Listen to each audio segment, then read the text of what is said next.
Là-bas, c'est Tiamat le dragon. Qui ose me réveiller?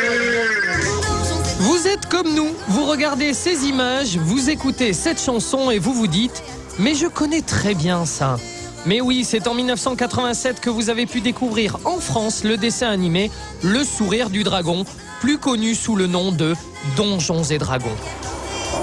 Souvenez-vous de ces 6 enfants qui passent une journée tranquille dans une fête foraine quand lors d'un tour de train fantôme, ils seront projetés dans un autre univers.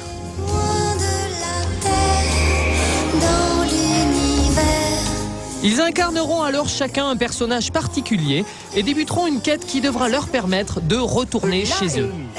Moi, je commence à en avoir par-dessus la tête de ces devinettes. Répondez clairement pour une fois. Comment sort-on de ce monde? Patience, brave cavalier, toute chose a un rôle et un but, y compris votre présence en ces lieux. Le succès du dessin animé repose sur un véritable phénomène de société qui a balayé la planète dans les années 80, les jeux de rôle.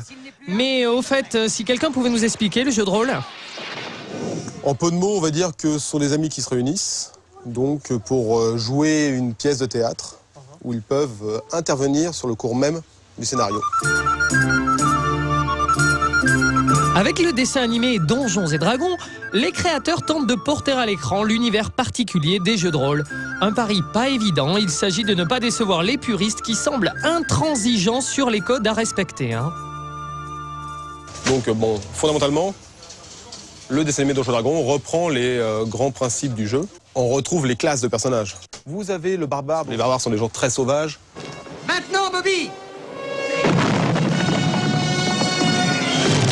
Il y a le magicien, toujours. Celui qui sert soit à griller tout ce qui bouge, soit à arranger le quotidien en ouvrant des portes et en faisant de la divination avec des boules de cristal. Abracamir, beefsteak magique, apparaissez. Le guerrier, donc la masse de muscles, en armure avec son épée. Le ranger, c'est assez spécial. C'est un hybride de druide et de guerrier, on va dire. Donc c'est un coureur des bois. Le voleur, un peu ambigu, il sert surtout à ouvrir les portes, à se cacher, à désamorcer les pièges. Quant à l'univers, bon, il reste assez bien représenté au niveau du médiéval, parce que bon, c'est un médiéval, mais teinté d'anachronisme avec un peu de points de renaissance et de magie. Et enfin, donc, l'introduction qui est assez habile du maître de jeu en tant que mentor. Donc, ils ont choisi donc de prendre une personnalité, donc ce petit vieillard, qui est un peu le maître à penser du groupe et qui les guide. Donc, c'est une bonne incarnation du maître de jeu.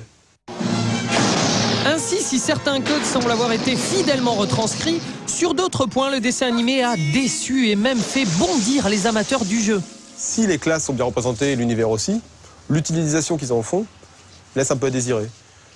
Et va un peu à contre-courant de l'emploi de la classe en question. Le magicien complètement stupide, alors qu'il est censé être le plus intelligent. Armes et manteaux tombés sur le sol, que les soldats devant eux vite s'envolent.